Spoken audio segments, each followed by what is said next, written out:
48 дугаар тойрогт ард түмний хайрлын намаас нэр дэвшигч Ламжавын аз заяа иргэд сонгогчдод хийх уулзалтаар айх аюулгүй гачигдах зовлонгүй амар тайван амьдралын төлөө урайтай 2016 оны сонгуулийн мөрийн хөтөлбөрөөр танилцуулж, мөрийн хөтөлбөр туссан ажлын хүрээнд Орхон аймагт нэн тэргуунд хийгдэх ажлуудаас танилцууллаа. Уулзалтад оролцсон иргэд ард иргэдийн амьдралыг өөд татсан, иргэнээ дээдлсэн, өнөөгийн нийгэмд үүссэн олон буруу тогтолцоог өөрчлөх ажлууд мөрийн хөтөлбөрт туссан байгаад талархалтай байгаагаа илэрхийлж, нэр дэвшигч Ламжавын аз заяаг дэмжинэ гэдгээ ч мөн хэлж байлаа. 18А дэвшүүлсэн байгаа.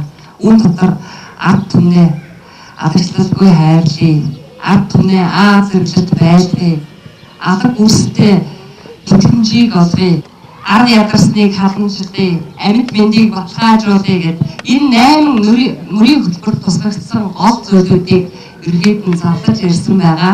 Ард түмний хайрлын намын мөрийн хөтөлбөртэй танилцлаа.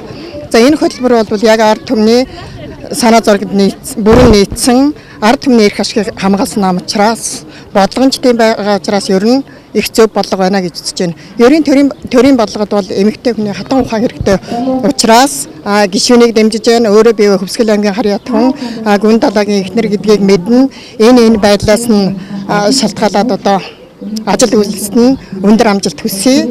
Тэгээ яг энэ гүн далай заяа хоёрыг их дэмждэг. Тий одоо бол энэ хурд орж байгаад нь би эмээн бол одоо азаяад бол одоо их баярлж байна.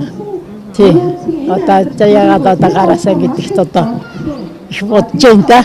Тий одоо ер нь ингээд энэ сонгууд ер нь эмэгтэйчүүд л одоо их гарах хэрэгтэй байна гэж би боддог байхгүй юу. Тэг өнөөдөр энэ мундаг эмэгтэй маань бас хүмүүсийн төлөө дуу хоолой болж хүмүүсийн одоо хэлгээд байгаа тэр үгийг хүмүүс дамжуулж ард түмний одоо одоо хэлэх гэж байгаа тэр үгийг бас ингэж дамжуулж их хурл суух болсонд нь одоо би бас амжилт хүсэж байна.